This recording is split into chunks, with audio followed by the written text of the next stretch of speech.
Point guard with the best handle you ever saw. God Shammgod. Shammgod. Without question. God Shammgod. I've never seen anybody with handles like this.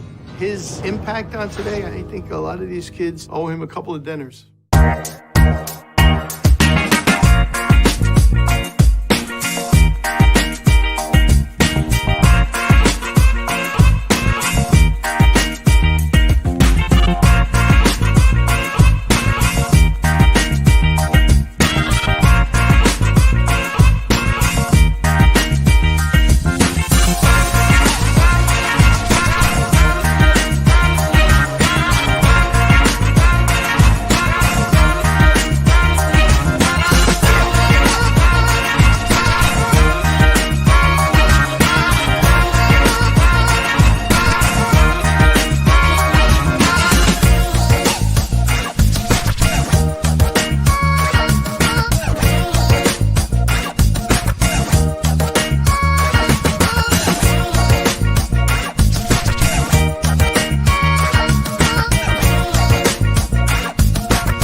Welcome, everybody. This is Coach Imran from the Walla Way. We got Coach D here, and we got a very exciting and special guest, Mr. God Shammgod. And to put it into perspective for everybody, he is from Harlem, played at Rucker Park, played at Providence, played in the NBA, played overseas internationally, and is currently a coach with the Dallas Mavericks.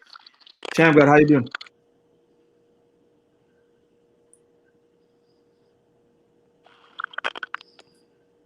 I'm good. How you doing? We're doing good, Sham. It's real good to have you on. It's a pleasure. Yeah.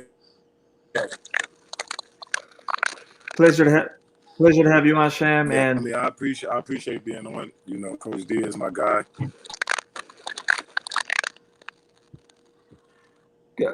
Go ahead, Sham.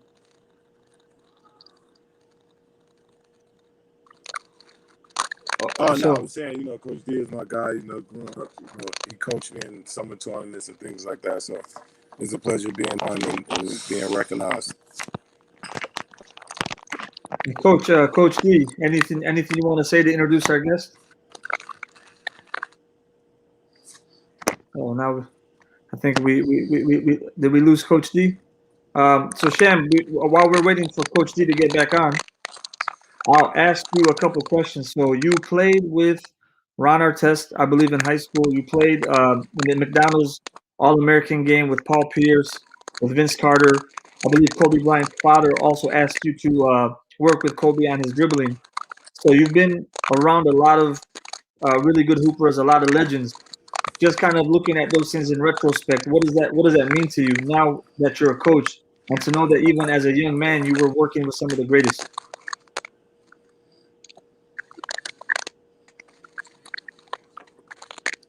I mean, for me, it's been a blessing. You know, it's been a humbling journey. I mean, for me, you know, now that I'm at this stage in my life, I figured, you know, this was God's plan for me all along. You know, because I've been playing, but also training people, you know, on the way of my path of basketball and my journey of basketball. You know, I'd love to be NBA All-Star and played in the NBA for 20 years, yes, but you know, I think this is more important and this is more beneficial for me, myself, and for the future generation of basketball players. So for me, it's just a humbling experience, you know. You know, most people see their inspiration after they, you know, pass on and their family, you know, understand their inspiration.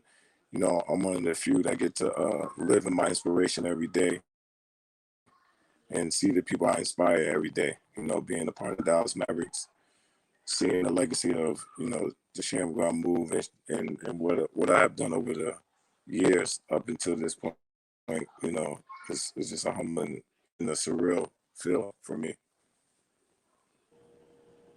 You mentioned something in one of your former interviews where you said, I didn't really think about the NBA. And I think you were referencing playing in high school, playing in college, and the NBA was just not something that was on your mind. And then I saw another very interesting quote where you mentioned that you were like 20 years ahead of your time because you see, like now at that time when you came out, the game was big man dominated, Shaq, Hakeem, David Robinson, and those guys. And now it's again guard dominant, where you see Stephen Curry, Dame Lillard, all these guys leading their team. So just in terms of, can you expound on what you meant when you said like you didn't really think about the NBA, and also talk about how the game has shifted back to being a guard dominant league? Yeah, I mean, growing up, like, you know, street basketball at the time I was playing was such a big thing. It was like the best thing in the world. You know, growing up in Harlem, 155th Street, Record Park. Record Park was like the most famous tournament I've ever seen, or the most amazing tournament I've ever been a part of growing up. You know, I didn't have a chance to watch the NBA and stuff like that because I was always in the park, and NBA didn't come on TV like it come on TV now. So like for me, everything that was going on in my life was real, you know. So the NBA and people that was on TV, whether they was acting, doing music, playing basketball, that was like fantasy land to me. That was like, oh, you have to be so lucky for that to happen. You know, I grew up in a rich basketball environment as far as, you know, moving from Brooklyn, coming to Harlem.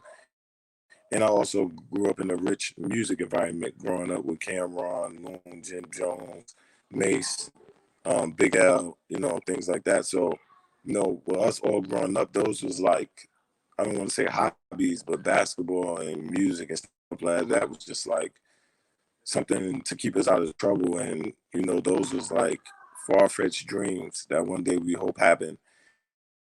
And so everyday life for us wasn't about, oh, selling platinum albums or making it to the NBA. It was just about, you know, being the best rapper in the street, being the best rapper in Harlem, being the best basketball player in Harlem, you know, being the best, you know, making it to 55th Street, you know, like for Mason, you know, one day performing at the Apollo and things like that. So, you know, God plan was way bigger than all of our plans because, you know, Mason Cam started out playing basketball, but they're known today for music, you know. So, you know, it's just an incredible journey. You know, I grew up, you know, wanting to be the best point guard, best NBA player.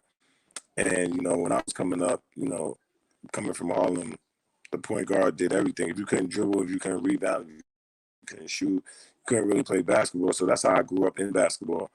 But in that time, you know, when I was growing up, it was position basketball. It wasn't positionless basketball, which it is now. You know, New York, Chicago, Philly, if you was ever born and grew up in any hood, you grew up playing positionless basketball. And once you got into college, high school, and what they want to say structured basketball, they make positions like, okay, you're a point guard, you're a two guard, you're a big man, you're a small forward. So in those segues, you have to play in those roles, or you couldn't play for your coach.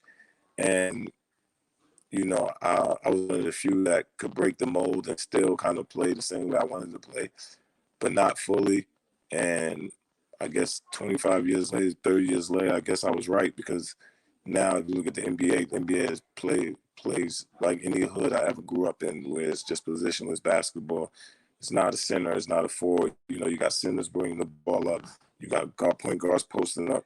So, you know, that's what I mean when I reference that. I was 25 years ahead of my time because even when I was up, if you dribbled a long time, it's considered dribbling too much. Now, if you don't dribble enough, if you don't dribble a lot and have an endless dribble, you can't really play in the NBA. So, you know, and I think that's most of the part why I'm so relevant now to the kids that's playing, to the Steph Currys, to the Chris Paul, to the Kyrie Irvings, to the Dame Lillards, you know, because when they see highlights of me playing or watching me when they was coming up, you know, I remind them of what's going on right now.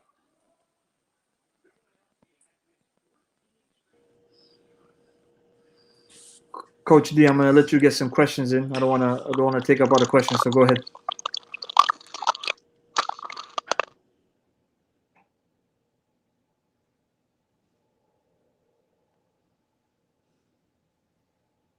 Coach D, were you able to hear me? You can ask some questions if you're able to hear me.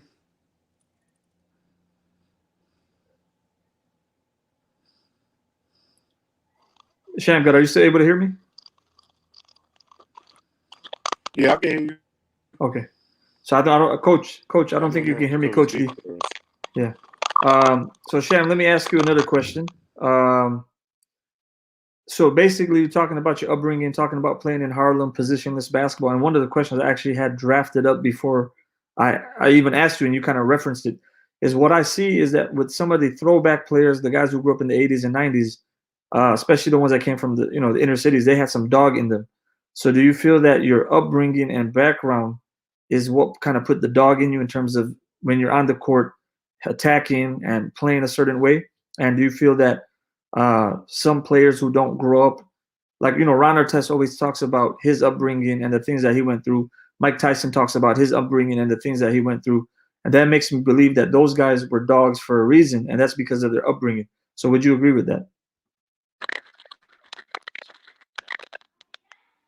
Yeah, I believe in that, but I don't believe it's necessarily got to be about being in a hood and being upbringing. I think it's just the environment you're in, because if you look at players like Chris Paul or Michael Jordan, their competitive nature was born in their household, by having a big brother, by wanting to be their big brother. For me, growing up in the neighborhood I grew up in, it was so many people that was nice in basketball, whether it was people that was going to school or the person that was selling drugs, they could really play basketball, because that's what you do when you come from that type of the communities I came from. So it's just all about being around competitive people and growing up in an upbringing where people are competitive and having role models, having real role models. Not somebody you see on TV every day, but a person you wake up to, the person you play basketball with, when you go to other parks for competition. And I think in my era, everything was a competition, because everybody thought they was nice, especially coming from Harlem. You had basketball players thinking they was better than rappers. You had rappers thinking they was better than basketball players. You had street guys thinking they was better than the players in the NBA. You had drug dealers thought they was better than the rappers and things like that. So that's just where I come from. In New York, everything is a competitive nature. And for me, that's what embedded in me, my competitive streak, just wanting more out of life, and everything I do, whether it's being a coach, whether it's going back to school, finishing my degree, whatever it is. It's, where I come from is like, you do not finish things that you start. So, for me, it's all about finishing everything I start, and having one of those personalities where, like, everything has to be right, everything has to be done. And, I grew up with an obsessed personality, as a youth. My father used to train boxers, and I used to be around, and I saw the way they used to fight, when you're in a ring with somebody and you got to fight, not only for your life, you're just fighting so you won't get beat up, that give you a competitive edge. And I watched that, I witnessed that firsthand.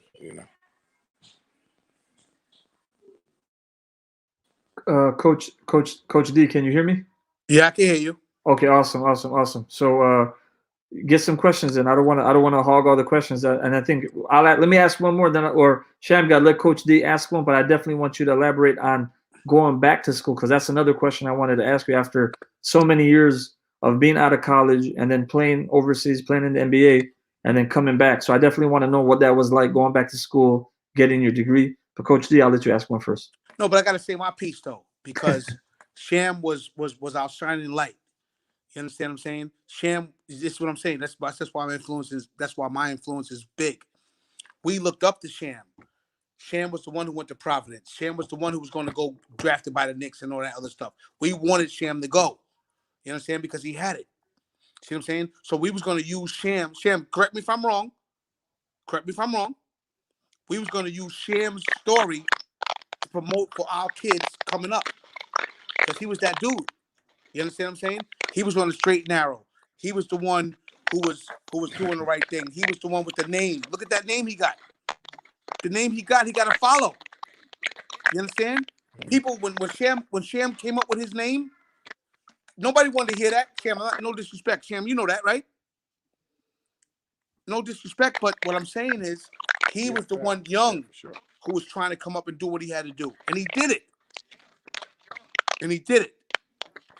So that's why I wanted to intervene and say that we needed to understand that and say that. You know what I'm saying? Sham came around, came to Rucker, when he didn't play no more, came back to us, came to Dykeman, came to Pro City. Just because he was Sham, because we already knew that he was the one who was going to put us on the map. Sham was that dude. He was going to put us on the map. So what I was going to do was gravitate to what Sham did and promote, look, if he could do this, you could do this. And that's all my message was. You know what I'm saying? Sham, am I on the right track? Yeah. No, definitely. Yeah, no, definitely. You know, I always took pride in, you know, not just doing stuff for me. You know, I always took my city wherever I went, and especially Harlem, because Harlem gave me the game. You know, and you know, Brooklyn gave me the heart. Harlem gave me the game. So I've always took New York with me everywhere I went. Always wanted to represent. Always wanted to come back and make sure the kids see somebody that, you know, fought through the struggle to make it. You know, whether I was in the NBA, whether I was overseas, whether I was anywhere, I always wanted to show the kids that, you know, you can make it even when people think you get knocked down. You know, you get back up and show them that it's better than what they thought it ever could be. You know, and right now I feel, you know, I'm still on that path, and you know, every year I try to bring something new, something better to the table, and just show our kids that, you know, it's much more than, you know, the streets, because, you know, growing up, the streets can have you, you know, magnetized, and you could be caught up in everything. But one thing, you know, I learned at a young age is, you know, the streets love the streets. And, you know, you have to know, you don't have to know where you're going. You have to know how you don't want to live, you know, and that was big for me growing up. It was, you know, it wasn't about, I want to do this, I want to be rich, I want to do this. I just knew how I didn't want to live, you know, and me being frightened and being scared of how I didn't want to live, it just pushed me to go harder and harder and harder, you know, with that struggle, because you don't always have to have the answers. You should always know what you don't want, though, you know, and I'm just a person, you know, I grew up in the background, you know, my family and stuff, you know, I grew up with knowledge of self, and, you know, I grew up that way. So I've always been that person, strong will. I don't care who I've ever been around or been in certain situations, you know. I've always followed my own heart, my own mind. I always had a leader spirit. I never felt pressure from my community, from myself. Anything that came to me was God sent, and, you know, I just took it like that. That's how I look at things. Sham, go ahead, coach. Go ahead, Okay, coach. so Sham, the way that you grew up and the values that you had, that come from your Muslim descent or the Nation of Islam descent? Yeah, it comes from the Muslim descent. Comes from, you know, growing up as a 5%. You know, at an early age, you know, I learned a lot of discipline. You know, I learned, you know, knowledge of self, knowing that the power that we have as Black people, reading a lot of books, you know, a lot of leadership books, and you know, it just came from that, just from that discipline, you know, and you know, I lived with my mother my whole life. My mother is not Muslim, and you know, so I got an education early of different religions, different everything, because, you know, I went to all boys Catholic school for the majority of my life. So, you know, I've read both, you know, Quran and the Bible. So, you know, it's just those things that you take what you need from wherever you need it from, and follow your own path.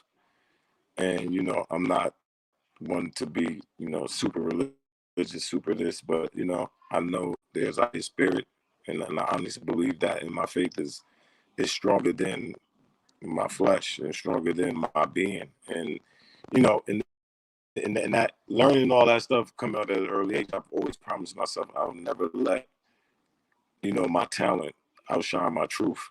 And, you know, by doing that, it always kept me grounded and always kept me, you know, based. So, you know, therefore, you know, no matter what happened, I've always believed that it was a higher power and there was a reason why things happened. So I always look for the reasons. I wasn't one of the people that was always like, you know, why this happened to me. You know, where people see faces, I always see heart. You know, when people see blemishes and error, you know, I always see possibility. So that's just me, you know. When we were younger, and I was the coach, you know, I was a lot older than these guys. Him, A. Butter, Kareem, Kenny Sack, Sham, Corey Homicide, all of them. It was, and this is what I was telling you earlier, Imran.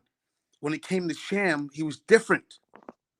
We know it was like when we was doing things, you know, after games, you know, I'm gonna keep it real, you know, having a couple of adult beverages. Sham wasn't involved in that. Sham wasn't with that. When Sham came around, even though he was our equal in our mind, we always treated, oh no. Whether we made fun, not that we made fun of it, but we always respected the fact that Sham went another way. Does that make sense? So we always respected that. So when Sham came around, it was like, remember Sham, remember that day before we played Atlanta Park? We got chicken and stuff. Sham came with bananas and watermelons and stuff like that. We was like, yo, that's good stuff. We need that. And Sham was like, yeah, you need to eat this before a game, man. Yeah. And the thing I'm trying to make is we respected that about Sham, and it carried over to our adulthood with him. You know what I'm saying? That's what I always respected and loved about him. And not to mention, Sham, you know, your father worked with my wife at Verizon for many years. Yeah. Definitely. Yeah, definitely. So it's like, you know, like I said, I always like to say I've always been one-on-one, you know, and I've always believed that, you know, growing up. I always believe, you know, I've always been around, I like to say I've always been around greatness. Not even when I didn't know they was great, that they was gonna be greatness, you know, like, you know, my first real introduction to basketball, you know, Mace took me to my first basketball game at Harlem, you know, not knowing, you know, one day, you know, he become Mace, you know what I'm saying? Then, you know, me really trying to focus on basketball in the 7th, 8th grade, you know, I meet a teacher that's a Hall of Fame, you know, Tiny Archibald, that I didn't know he was Tiny Archibald, you know, so, you know, I've always had the opportunity, like God's always put people in my life that's always had, like, I could see their path and I could see certain things in their path that I'm like, man, that's how we supposed to be. You know, even from me being a year older than Kobe Bryant and me and Kobe Bryant, how focused he was when I worked with him and stuff like that, to 25 years later, rest in peace, he become Kobe Bryant, to becoming one of my closest friends, to, you know, 25 years later, he's asking me to work his, you know, his beautiful rest in peace daughter Gigi out. I've always been in those situations, whether it's playing the McDonald's All-American game with Kevin Garnett, Vince Carter, Paul Pierce, Chauncey Billups, Stephon Marbury, you know, Wayne Turner, you know, Tractor Trailer, Antoine Jameson, Sharif Abdul-Rahim.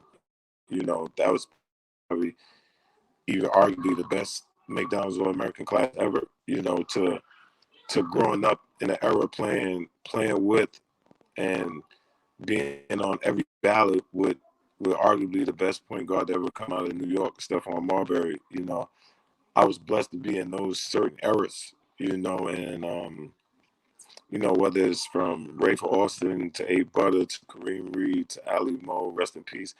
You know, I was always put in those eras. I was always around greatness.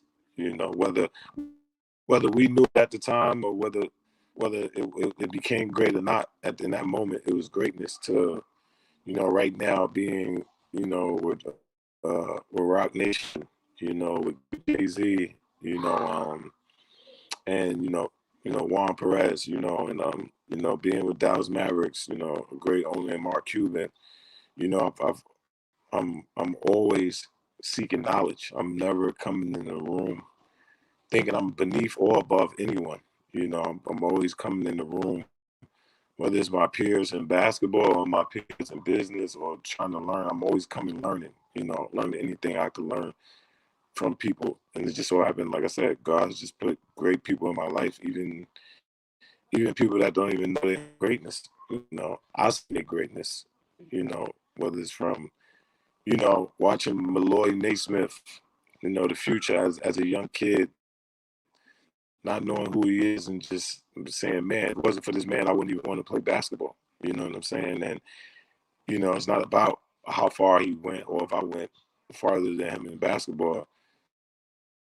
It's about without his vision, it would have never been a Shammgod, and that's why I always say it in my interviews because, I want him to understand, and son to understand, like, his greatness, meant a lot because, if people see me and they think I'm great at something, without him, that wouldn't have came, so, it's a lot of things. I've been blessed. I've been really, truly, truly, truly blessed.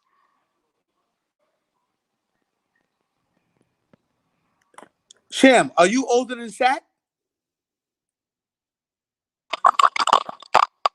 Am I older than who? Sat. Who, Kenny Sat? Yeah. Yeah. I'm older than Kenny Sat. I'm younger than Reem and Ray. Okay. Older than Sat. Okay, because when I won the chip at Rucker, Sat was my point guard. So you was already going then, right? Because I would have grabbed you. You know that. But Sat was my point guard, so I didn't know if y'all was the same age or not. But Sat's on that line with you, A Butter, Kareem Reed, Malloy. Yeah. Who else? Did I miss anybody? Corey. Sorry, Corey, you my man. Steph. Steph is on it. Steph. Rafa. Thing like, yeah. So it's just like, I don't just say me. I'm not the only person that was born too early. Everybody in the era I came up with was born too early. Even the ones, like me and Rafe, Rafe, Timsley, Speedy Claxton, we all had a, chance in the NBA, Steph, but I feel we still, even though making it to the NBA, we still was way ahead of our time because the way the point guards and stuff play now, is how we played then. You know what I'm saying? And even if you look at somebody not from New York, like Baron Davis, like you look at Baron Davis, and he had a great career. Steph had a great career, and Rafe had a great career. But if you put them in the era that's right now, their career will probably be Hall of Fame. You understand what I'm saying? So you gotta take that in grasp because you gotta understand, like, in the era now, I watch it every day. I'm in practice now. You know what I'm saying? At 43, and I practice with the team and run plays and can get by people and stuff like that. And the game is so way much easier, and I'm so way less athletic than I was then. Or I used to dribble every day then. I barely practice dribbling now, but it's just so much instincts in me that when I practice, we always laugh like, oh, they're like, oh, we need to give Sham a 10-day or something like that. And it's funny because I'm like, man, my younger version of myself could really easily dominate because, the NBA rules are totally different. Like hand checking is different. All that stuff is different, so, it's just way, way, way different. And I don't, I'm not like every other old dude. I don't want to say, oh, our era was harder. This era is easy. I'm just saying what it is. It's not about hard, easy, or soft or tough. It's just about what the rules, the way the rules are different now, it would have benefit so many people in my era.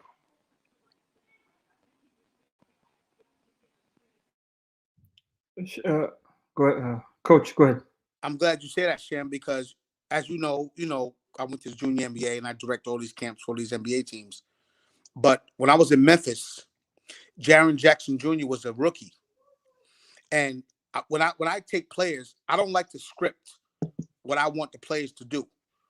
I want the players to be genuine. You know what I'm saying? So I don't say to him, yo, do this for the kids. So I gave it to him. He was a rookie. And he said, Sham, it blew my mind. I'm all the way in Memphis, sit up here, making everybody this and that. So I said, Jaren Jackson, I ain't going to tell you what to do. You're big, this and that. Your father got dunked on by Sprewell and all that. We know all that. We know all that. But just do what you got to do for these kids. I need you to engage these kids. And he said, do the Shammgod. Sham, that blew my mind. Now, after he said that, I said, nah. Everybody got to know I know Sham and I'm from New York. You know what I'm saying? I'm over, and Sham, when we did that camp, we was in Mississippi, a town outside of Memphis. So you know how that is. And he said Imran, because Shammgod, let me just tell you a little about Imran. He's an aspiring coach, and I met him in Chicago at All-Star last year. He's a good dude, Sham. Or else we wouldn't be on the phone.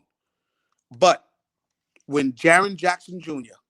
said out of nowhere, let's do the Shammgod, Sham, that blew my mind because it hit home. It hit home. And I sent you the video. And I was screaming, oh, Shammgod, oh, yo, that's my man. I was like, yo, do it. And I didn't think he was going to say that because I left it up to him to, because you don't want to script what some players want to do what they got to do with the kids. And if they give you the respect to come do something with the kids, let them rock. You know what I'm saying? When he said do the Shammgod at his age, that's when I knew it was a wrap. Does that make sense? Yeah, it's interesting. Oh, go ahead, Sham. No, it makes sense. It makes sense. Like like I was saying earlier, it's a humbling experience for me, and it's so real. But like I said, the one thing I'm truly blessed about is that, like I said, I get to live in my inspiration. A lot of people don't do that. You know what I'm saying? A lot of people either dead or gone, and then their family benefit from who they inspire.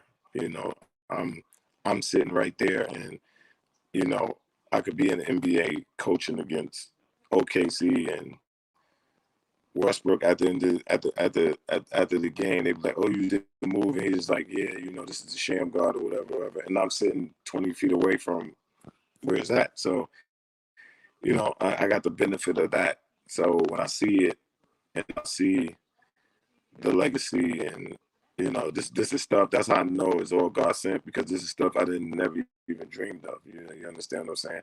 I could have played in the NBA 20 years, for instance, and never had a sneaker. You know what I'm saying? I played 20 games, and I have my own signature shoe. If that don't show you the power of God and stuff like that, then I don't know what it does. And it's weird because growing up, I remember one time somebody asked me, what do you think is the best quality of a basketball player? And I said, because I was talking about the NBA, and I was talking about 55th. And I was like, for me, growing up, 55th was way more important than NBA. And they said, why? And I said, because I remember watching the NBA game, and I remember watching the first time I watched 55th. The thing it did was it inspired me.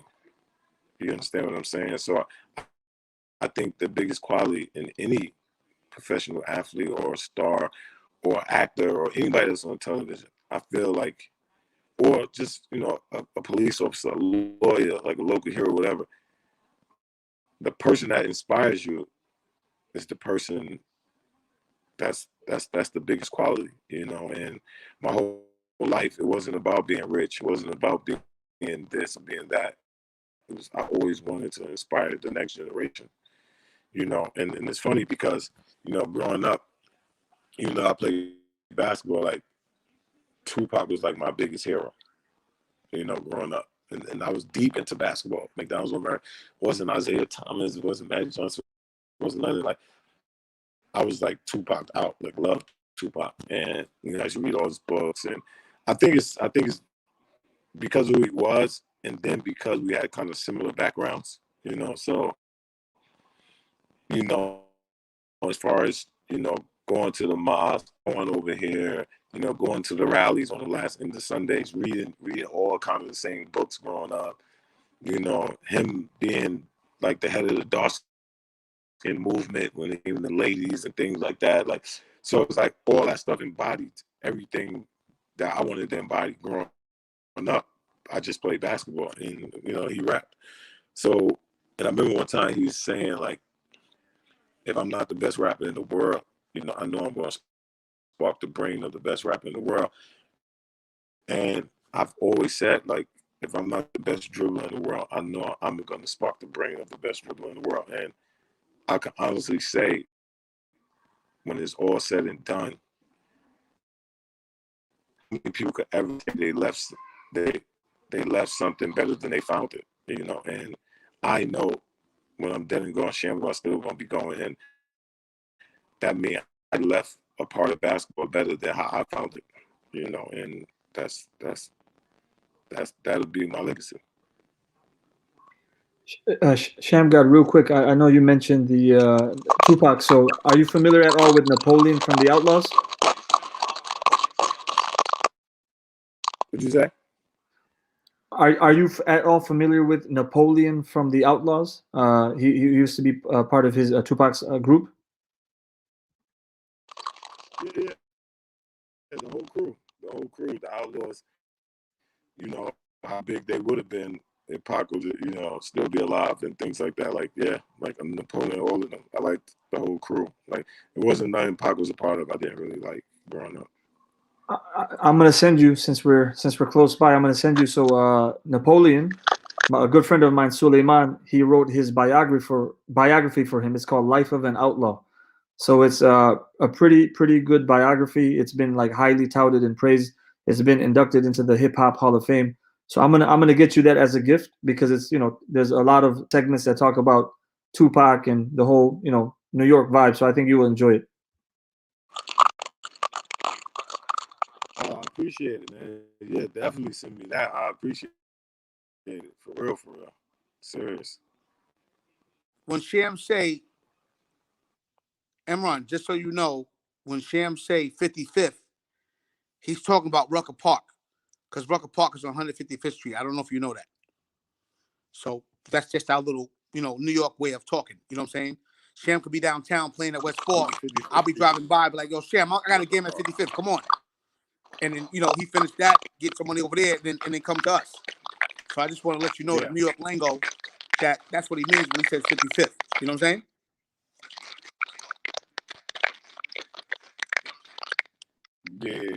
Yeah, 155th Street, for people that don't know, is Rucker Park. And right. At the time when I was growing up, I guess it's kind of similar to I guess to the kids these days is Dykeman, but Dykeman, I love Dykeman to death, but 55th was a whole different animal. You know what I'm saying? So it was a whole different animal. It's like the equivalent to when the Brooklyn Nets is rocking and when Madison Square Garden is rocking. It's just two different types of energies. But Dykeman's been good, but 55th Street when I was coming up, it was crazy, man. It was crazy. I remember the first time I went to 55th Street, I was sat on a tree just to watch the whole game. You know what I'm saying? And it wasn't just me; it's me and so many other people, so many other little kids hanging on the gates and things like that. I mean, it was pure entertainment. And when you watch the NBA now, 55th Rucker will never get the credit they deserve for pushing the envelope and pushing the imagination, of these type of events that's taking place and these type of actions that's transpiring with the play today in the NBA. And I think it's because, when N1 came, N1 I think went a little too far with it. So it kind of tried to bunched everything up together. Whereas 55th Rucker Park wasn't that. 55th Rucker Park was guys that really played basketball, like was in college, and they got alter egos. It was kind of like Clark Kent, and then you got Superman. It was kind of it was on that level because these people that played the 55th, you would see them playing on national TV in high school or in the NBA, and that's why so many NBA players wanted to come play against them, because of they knew that these were real basketball players. It wasn't about and that's no knock on anyone or nothing like that, but it wasn't about doing a whole bunch of trick stuff. It was basketball players that just had flair with them and things like that. And to segue into Shammgod, he went to Providence, made the league and all that, had a prosperous career overseas.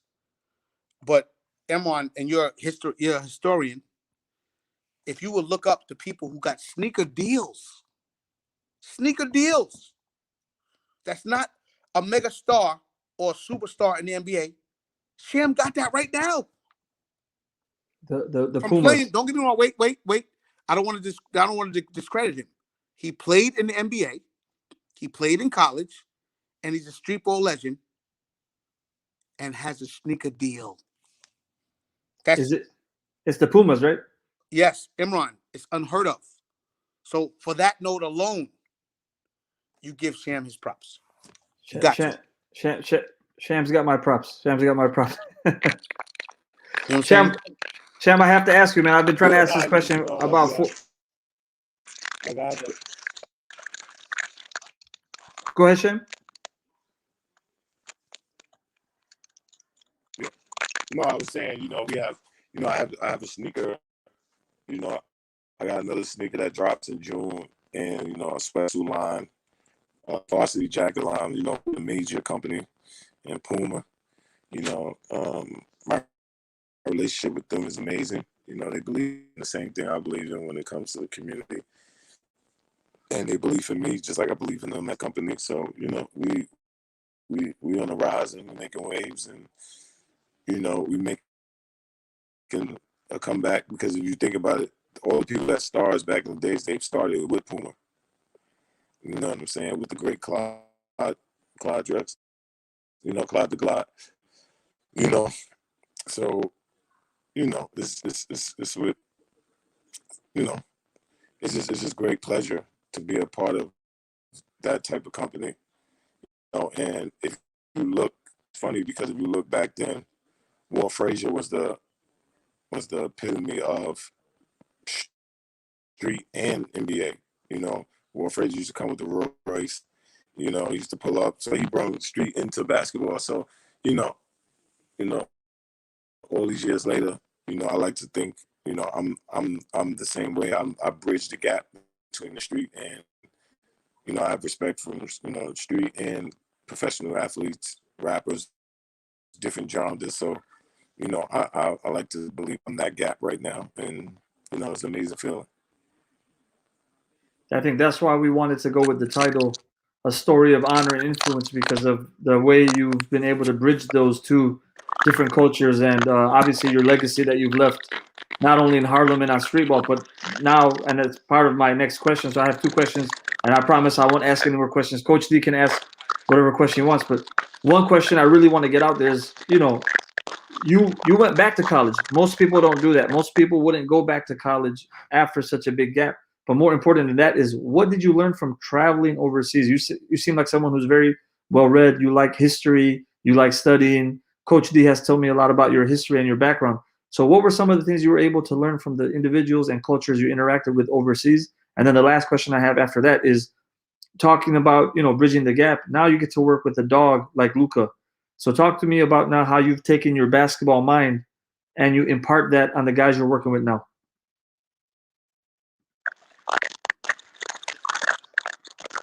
I mean, for me, going overseas was an amazing feeling, because it taught me to have, I like to think I'm a very patient person, but overseas has really taught me how to be a patient person and how to, focus and how to study and learn, because, you're overseas in China, especially then, it wasn't too many, Americans over there, especially playing basketball. And when I went over there, they wasn't taking guards at all. They was just taking big men because of the way the NBA is.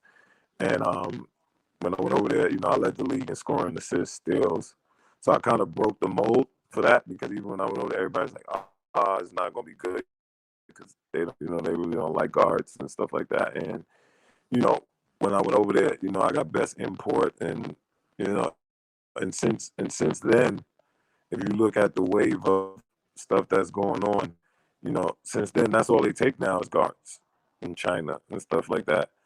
And so of course that type of atmosphere was amazing. And then I played in the Asian Championship in Dubai, and I remember the Prince of Saudi Arabia was like, man, I hated basketball. I love soccer, but I didn't like basketball until you came over here because of the way you play. And even in Saudi Arabia right now, it's a mirror. They got a wall. They got a wall with a mirror on it of me dribbling past one of the players.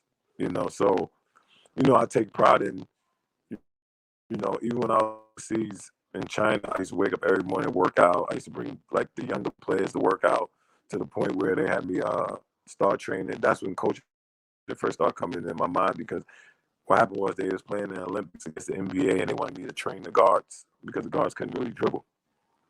And they had the big men. They had Wang Jiji, they had Yao Ming, they had Batir. All three of them played in the NBA.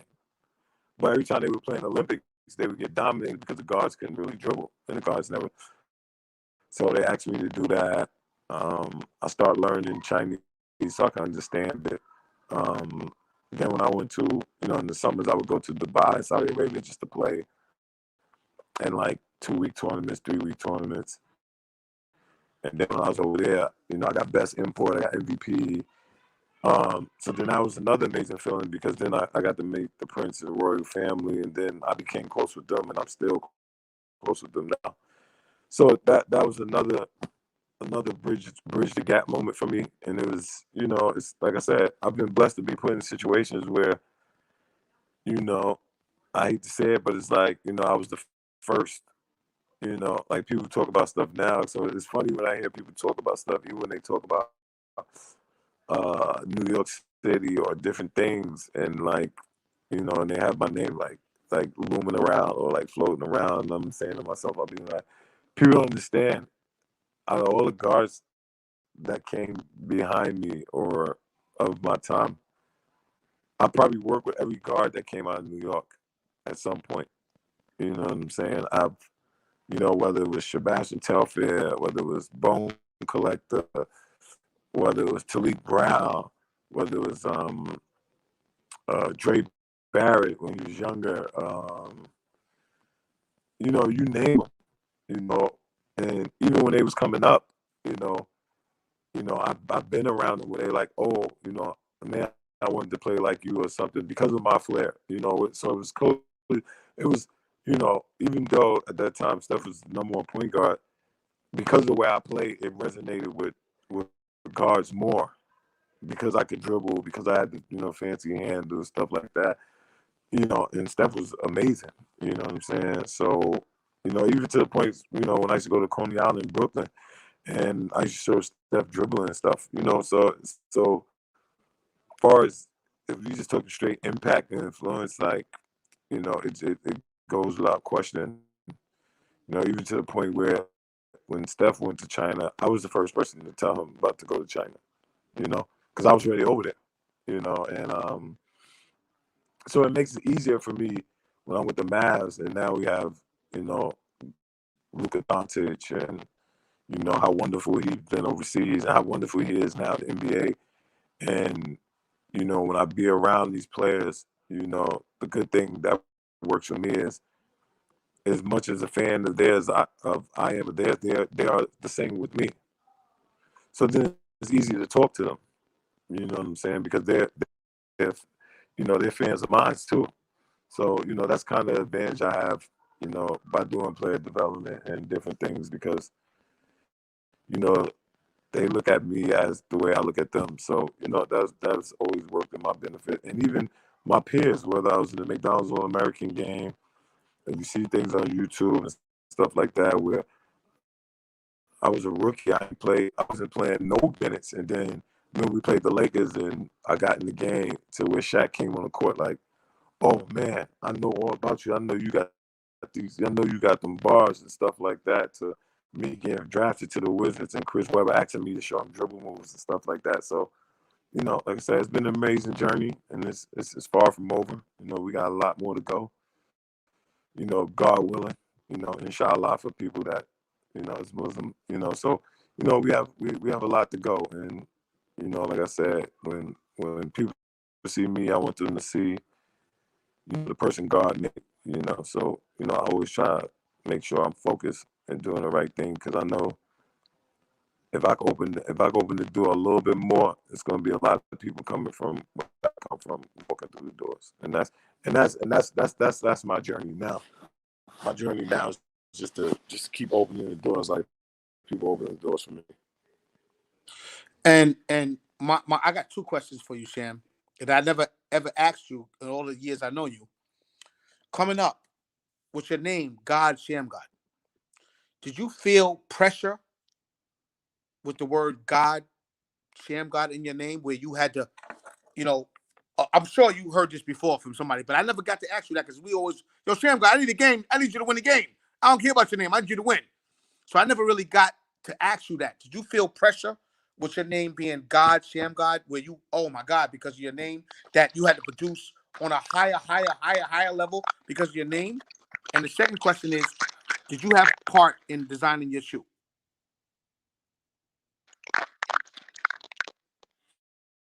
And the second part of the question, yeah, I design everything on my shoe, you know, because that's just me. I'm not gonna do something or put my name on something that I feel don't represent me.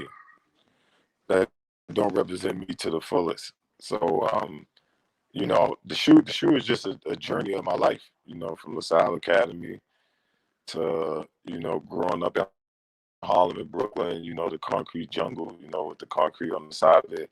You know, 1997 when everybody first saw the move.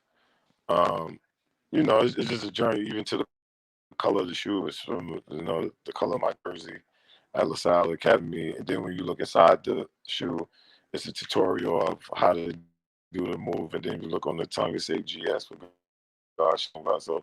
So yeah, I designed my shoe, you know, and Puma, you know, graciously let me do it, you know, because they believe in me, you know, and believe everything I stand for. And then with my name, I never felt pressure. That's a weird thing, you know, like when people ask me, you know, those questions about, you know, my name and stuff like that. I never felt pressure because, and that's what I mean, like my faith is so strong. So it's like I couldn't feel pressure because I couldn't imagine my name being something else. You know what I'm saying? Even to this day. Even to this day when I talk to people, like when people bring it up and, you know, and then I ask the person, you know, I ask the person a question. I'm like, okay, so you know me. I'm like, you know me as a person. I'm like, do you think my name could have been something else? Or, you know, and then when people say and think about it, they're like, no, like, that's the crazy part. I can't, you know what I'm saying? So, you know, I think I said it in my article, my Players Tribute article. I said, you know, can you imagine, you know, somebody saying, oh, I'm doing a Frank, or I'm doing a Michael, or I'm doing a Corey, or, you know, something like that. I'm like, no. I'm like, but when somebody say I'm doing the Shammgod, it just makes sense. You know what I'm saying? So that's how I look at it. I never looked at it any other way. And I think because of the way I play basketball, I never looked at it any other way. You know, because, you know, like you say, my name is unique, and I think the way I play was unique. And I always had a lot of pride in my name, you know, and maybe that comes from me having knowledge of self too. So that's totally different. You know, so, you know, I never had a problem either way. That's why I don't trip when people say, hey, do I call you God, do I call you Shammgod, do I call you this? It's like, it's not, it's never been that serious to me. It's always been, that's my name, and once you get to know me, you're gonna respect every facet of me. That's all. Ever feel pressure? Did you ever feel pressure with having Nah, God? You know, because it's like, see, because you got to remember something. You know, come on, Sam. We from Harlem, and we always was people who influence people. So did you feel pressure with people seeing your name and saying, God, Shammgod, like you their savior or something, or you gonna, bring them to the Holy Land or whatever is, you know what I mean, with your name. So, because people gravitate to stuff like that. You know what I'm saying?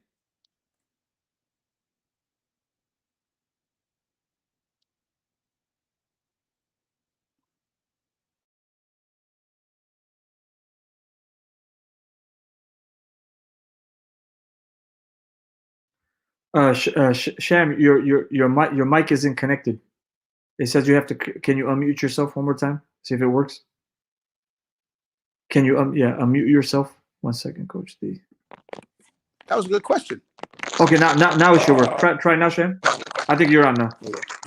Yeah. But even when I write the word God, if I'm talking about my father, I always put G-O-D in capital letters. You know what I'm saying? Because it's always different for me. First of all, I can never be that. I'm flawed as a human being. So that's not possible. So I've never felt pressure.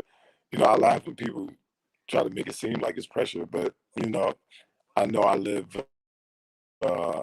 everyday rap. I know I live everyday faith based. So I don't feel no pressure. I feel I'm doing my part, and as people can see, he's doing his part. Because, I'm where I'm at because of him, and that's just what it is. Because you're my man.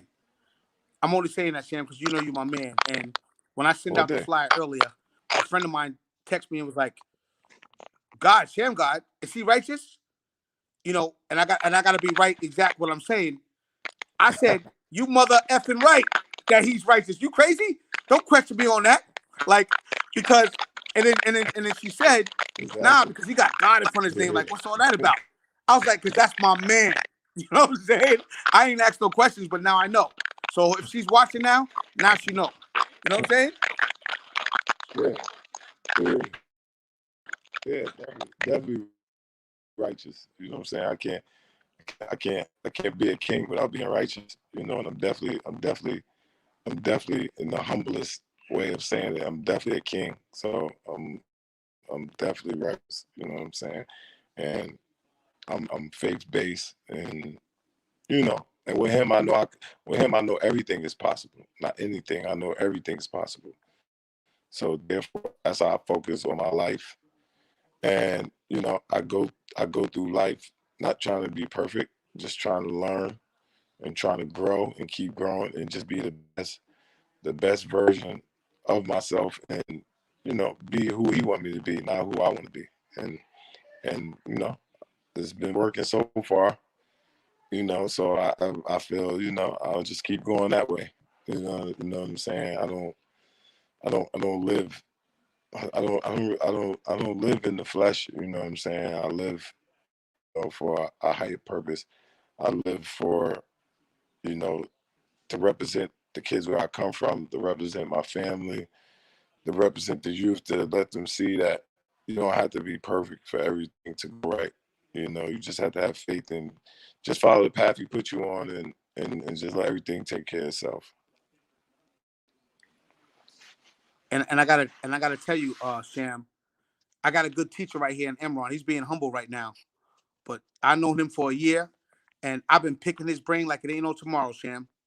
So talk to me in a year, and I got some stuff. Ooh, I was going to see Imran. I'm learning. I was going to say a naughty word, but I didn't.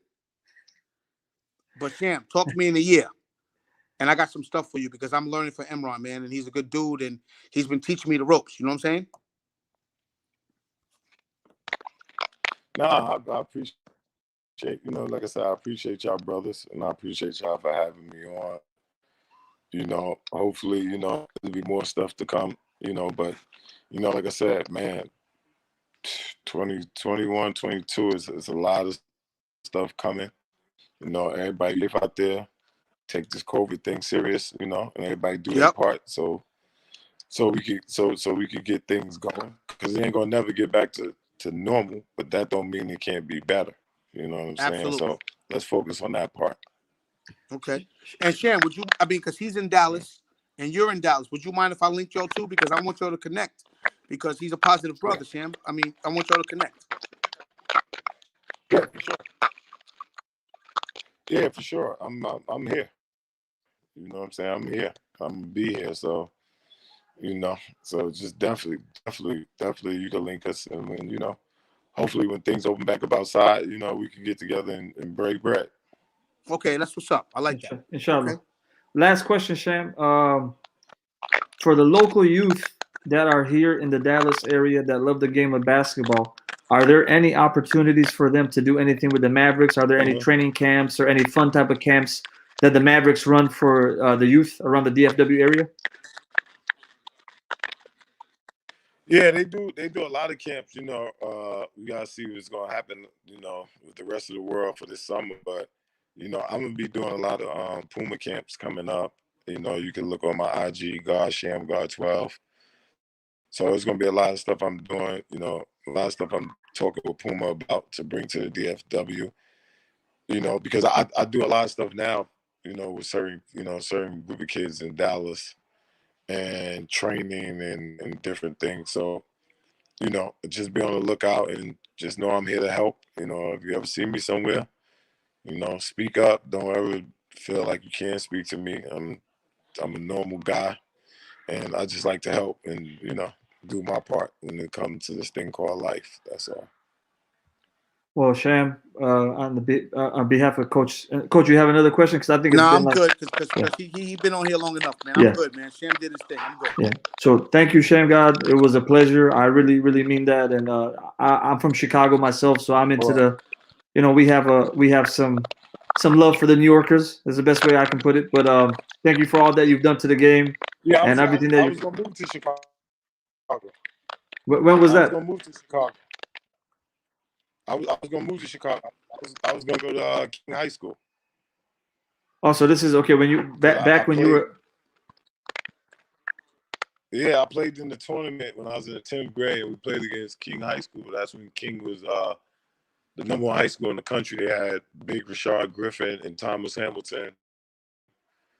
And I had broke Isaiah Thomas' assist record in Chicago. And they was trying to get my family to let me move out there. And I really thought about it. And what happened was the month I was thinking about moving there, they got caught for paying players in high school. They shut the whole program down, and I stayed at LaSalle.